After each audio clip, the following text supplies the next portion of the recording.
So the real estate industry just got hit with a potential game changer. And if you've been following along with the news, you know exactly what I'm talking about. The National Association of Realtors, or NAR, just reached a huge settlement that could potentially change the way that you go about buying and selling your home in the future. So why is this important? We're going to talk about that. So we're talking potentially lower commissions, more competition amongst agents, and maybe more money in your pocket when it comes to buying and selling your home. So let's dive into it. First and foremost, we got to talk about what is the National Association of Realtors.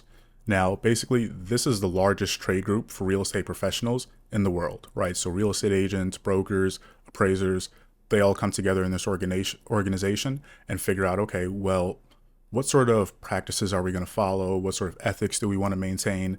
And what are the standards that we're going to go about and make sure we abide by? So this is an organization that is supposed to help maintain certain standards in the industry and make sure people are doing the right thing. And now, while the National Association of Realtors doesn't directly set policies when it comes to commission rates and what should be charged and things like that, there are certain practices that were kept in place that people said set a certain minimum commission rate. So basically, one of those would look like, okay, if I'm going to go and list a home on what you call the MLS, which is basically like a big database or website that agents use to go ahead and list homes that they have that they're selling, for the homeowner. You put it up on this website and now other agents can go and see it. And this is how you can try to find a buyer for this listing. And before, what was happening was you could put this home up, but you would have to offer some sort of buyer's compensation. If an agent brings you a buyer, you're supposed to offer them something, right? So if you're going to do some of the work and bring me the buyer and take care of the other side of this transaction, let's go ahead. And what you would usually see is they would split the commission, whether that be a 50-50, 60-40, whatever it is, right? It would be some sort of split between that listing agent, the person selling the home for the homeowner, and the buying agent, the person working with the home buyer. And that is what people said, set a certain minimum standard that overinflated these fees and these home prices. So let's break down some of the major changes that came from this settlement, right? And I also want to say that this hasn't been finalized yet by the federal courts. So some things might change, but these are some things that we're definitely going to see changing going into about June and July of this summer, right? So first and foremost, I was talking about the MLS. So when agents would go ahead and list those homes on there, they would have to show, oh, this is how much I'm offering the buyer's agent. Nope. Not seeing that anymore. Going forward, agents will no longer be able to say, hey, listen, this is how much I'm offering the other agent. It can't be on there. What you will see is, hey, listen, I have this home listed and the seller is maybe willing to pay $5,000 in maybe a credit or what we call a concession to the buyer to help them get to the closing table. Another thing we need to keep an eye out for now moving forward is flexible commission rates on these home listings. You're probably going to see more homes being listed with agents instead of, like we said, traditionally used to be the 6% commission rate. You might see 3%, you might see 2%, 4%, depending more so on the level of service that the home seller is looking for, right? So they may say, hey, listen, I know that I'm not willing to pay a buyer's agent. So instead of me paying you 6% because you used to split that with them, I'm just going to pay you 3%. And you go out there, find the buyer, do the work, or maybe I'm going to take care of certain parts of the home sale myself, and you take care of other parts of the home sale, and I think that should come up to 3%. Or you might see a rise in more flat fee and discounted brokerages. I don't know how likely that is or how successful that'll be, but we'll see going forward because a lot is going to change. Now, also on the buyer side, right, when you're working with an agent, I think this is where you're going to see a lot more transparency, because I've had conversations also with people who said, oh, well, you know what?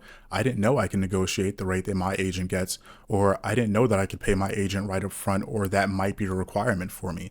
So I think the transparency going forward about, okay, how is my agent getting paid, whether it is somebody that you're selling the home with or buying the home with, we're going to see more transparency on that going forward. So people are going to understand and have more power when it comes to negotiating and say, hey, listen, I don't think I need that full scope of service, or maybe I do, and I am willing to pay exactly what that is, right? Because the value might be there.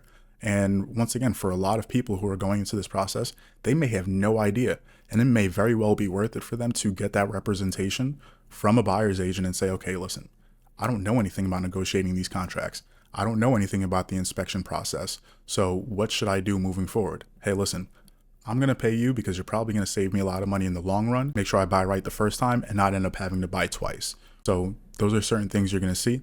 One thing I definitely see going forward is more transparency in how people are getting paid when it comes to these real estate transactions. So for home sellers, I think this opens up the door for a lot more negotiation and also the ability for agents to get a lot more competitive and really have to do things to stand out and say, hey, listen, I know this is what you've seen here, but this is what I'm going to do to make sure I go above and beyond with my service. Or like I said, on the other side, you might see some people starting to say, listen, okay, you only need maybe some pictures, you might need some staging. This is my flat fee for that. And then you take care of everything else. You take care of the tours, you take care of the inspection, all that stuff. You got it. But you let me know, this is my list of what I can offer, and that's my rate. Same thing on the buyer side. Buyers are going to have more negotiation power, especially if they realize they're going to see a listing that doesn't offer a buyer's compensation and say, okay, well, I'm willing to pay you X amount of dollars to go show me these houses, but I'm not going to pay you a flat percentage rate because we may be done a lot faster, or I may not need that scope of service because I know how to do X, Y, and Z on my own. But like I said before, you may still need that full list of service. So just make sure you're going through the conversation and really understanding and being clear about what you don't understand, so you don't end up messing yourself up in the long run. Now, like I said, the final changes of this settlement with the National Association of Realtors is still being ironed out, so we may see a few different tweaks along the way. But for the most part, this is really what we gotta keep in mind. So like I said, more transparency on how people are getting paid and how much they're getting paid. What I would say is, if you're working with a realtor right now, stay in contact with them, be clear on, okay, how will these changes affect us going forward? Will it affect the amount of money that I need to come to the table with? If you're selling your home, will this affect the, amount of money that I'll end up walking away with?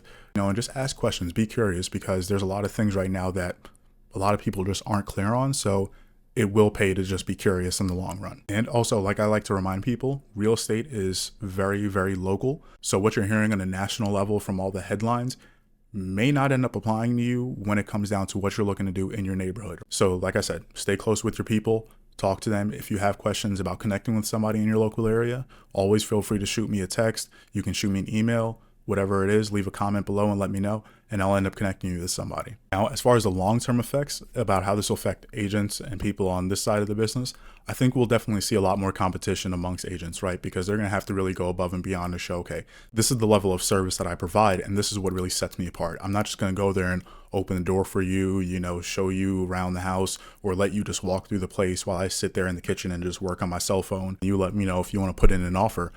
People are really going to have to show you, wait, no, this is the information I have that you're going to need to go ahead and go through this process.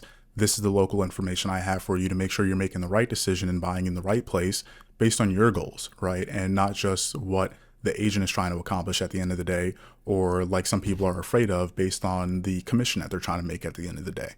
So I do think we will see a lot more competition when it comes to that, and maybe some people leaving an industry who don't want to go ahead and have that conversation with their buyers about why it is I believe I'm worth what I'm worth. And also on the technology side, technology is definitely going to play a big factor when it comes to aiding people in the home buying process and the home selling process. I'm a big believer in that, and I'm not fighting that at all. So when it comes to what does that long list of things that you really need help with look like, that might change in the next few years. So I think agents, people in the industry need to also be open to that as well and say, okay, well, what are some things that I'm doing to equip myself with this new technology to pivot and be ready to move forward with my clients and help them in the best way as possible and the most efficient way. Like I said before, I want this to be an area where you guys can keep coming back to and get the information that you'll need to be equipped to make the right decisions when it comes to going through the home buying process or home selling process. Those main points again. Listing agents will no longer have to offer a buyer's agent any compensation on their listings anymore. So they may have to call, say, hey, listen, is your guy even willing to offer any commission to my side if I bring you a buyer? Will I have to talk to my buyer and say, hey, listen, I can take you to this house, but you'll have to pay my commission because the seller isn't paying it like it used to be? These are all questions that we're going to have to ask ourselves moving forward. And also, like I said, you'll see more freedom from the sellers when it comes to how much they're willing to offer when it comes to the commission they're paying their selling agent. And that might go ahead and affect some of the prices that you see moving forward. Do I think it's going to have a huge change on home prices? No. I don't think it's going to be like people say you're going to see, 25, 50% drop. That just doesn't even make sense. And it's what you see in the headlines. So don't get caught up in them. Stay in contact with your local people. They know what's going on. They're paying attention to the news. They're paying attention to what's going on in the industry. And they're not just pumping out headlines every other week, right? So this is something that you really want to make sure you're taking the time to inform yourself on, because it is a big, important decision when it comes to buying or selling a home. So make sure you're getting the right information and making the best decisions for yourself. So if you guys have any questions that you don't feel comfortable, dropping in the comments below, you can go ahead and text me. You can shoot me an email. My information is right there in the description, and I'm here to help you guys out. So let me know what it is you have in mind, and let me know how I can help. So like I say on the podcast, stay tuned and stay curious. Peace.